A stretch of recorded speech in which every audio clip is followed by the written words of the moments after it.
Hi, children. How are you? Hope you're all doing good. Fine. So, let's start a session with prayer. Okay?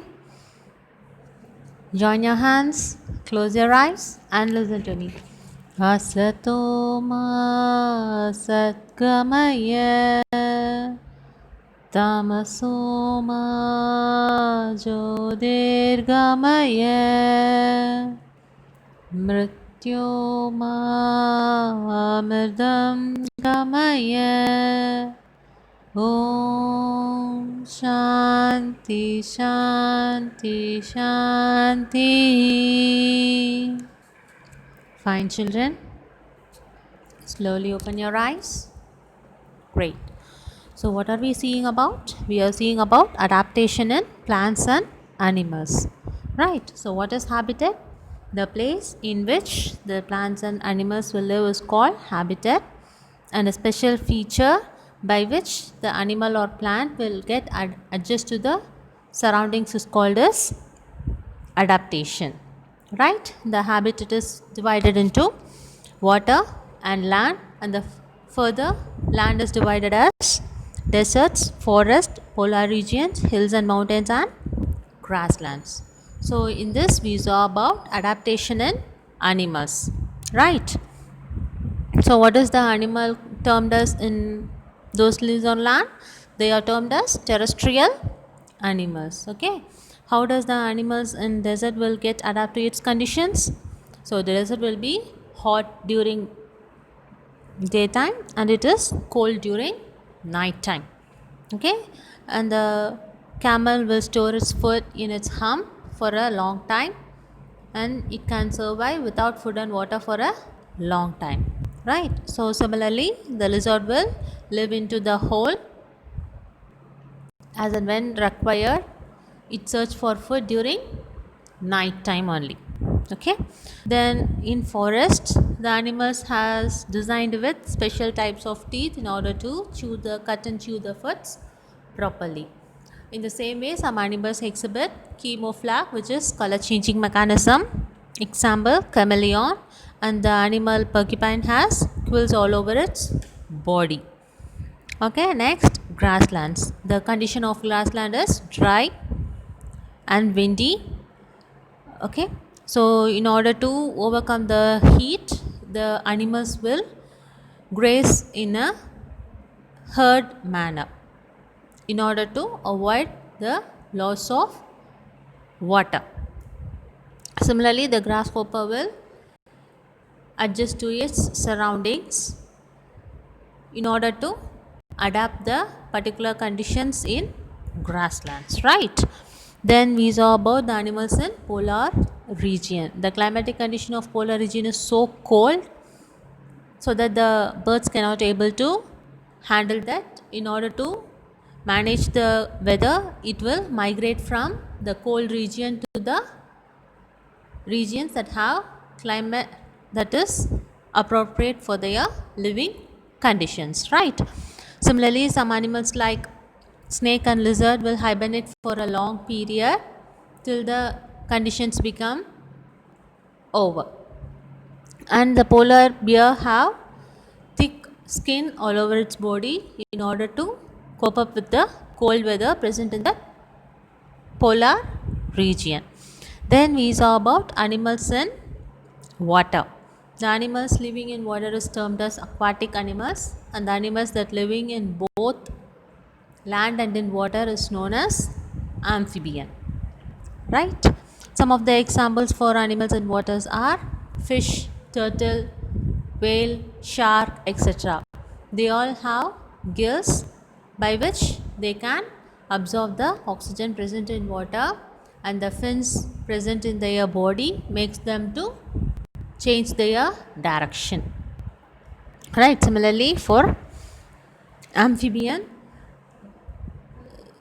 they will breathe using lungs while they are in land, and they will use skin for breathing while they are in water. Okay. And we saw about adaptation in plants. The plants living on land is known as terrestrial plants, and due to its due to the climatic conditions of desert, the plants must have some features that will adjust to that desert's conditions, right? So the leaf of the plants will be very thick in order to prevent the loss of water. In this way, the plants in the desert will get adapted. And the plants in forest, the soil of the forest is so fertile, so the plants and trees will grow in a dense manner. The amount of sunlight entering into the forest will be very low. In order to grow well, the leaves of the plants, small plants, will search for sunlight, so that the leaves will be in very large manner. In this way, the plants in forest will get adapted. And the forest in plants in hills and mountains, right? So the hills and mountains, the climatic conditions of hills and mountains are cold, snowy. So in order to cope up with the snow, the trees are designed in such a way that they are in canonical form. Since they are canonical, so that the snow can slide away from the tree, right? The leaves of the tree are thick needle shape and dark green. In order to absorb more sunlight, they are dark green in color. They are thick needle shape, since to prevent the loss of water, right? In this way, the plants in hills and mountains will get adapted, right? Today we are going to see about plants in grasslands. The climatic conditions of grassland is already, as we already see, the climatic conditions of grassland are dry and windy. Sometimes there must be some fire outbreaks will come. The plants growing in such circumstances have to adapt to these conditions, so that they have to they have a thick leaf in order to prevent loss of water, and the roots of the plant have to go deep in search of water. Like this, these are the main adaptations that the plant needs to adapt in that particular situations, right? So what are the plants that will grow in grassland? They are buffalo grass, wild indigo, and sunflower. These are the some of the grasses that is some of the plants that is growing on grasslands, right? So how the grass will get adapt to that particular condition in grassland? So the grass will be so short. Since the climatic condition of grassland is dry, they will grow in very short manner. The rainfall, the grass will grow in a low rainfall conditions, right? It will go in low rainfall regions, and it needs only less water. Because of its long narrow leaves, it prevents the loss of water from the grass. Okay, so in this way, the grass in the grassland will get adapted. Next, coming to plants in plains. So the plants growing in plains will have thick and long stem and have broad leaves, right? Examples are peepal, banyan tree, mango tree, etc., right? So how they will get adjusted? They have thick and broad leaves, thick trunk and broad leaves, right? They will make the roots deep into the soil in order to search for water, so that they can be withstand with the climatic conditions in plains. Okay, next, plants in polar region. The climatic condition of polar region is so cold, and the plant that grows here will be too short, right?